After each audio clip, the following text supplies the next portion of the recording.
How to edit medical ID on iPhone. To edit your medical ID on iPhone, you first need to open the Health app. Here, you will see a summary of your health details. You will see options like mental well-being, health details, and many more. From here, you need to tap on your profile at the top right corner. A menu like this will appear on your screen. Now, tap on Medical ID. Once you're in, you will see detailed information on your health. Then, tap on Edit at the top right corner of the Photo and Information section. Here, you will be able to edit all the basic information. Now, hit Backspace. Then, add medications.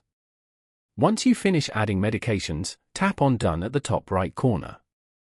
Make sure the Show When Locked option is toggled on. In times of emergency, your medical ID can be viewed when your iPhone is locked. So by following these simple steps, you can easily edit your medical ID on iPhone.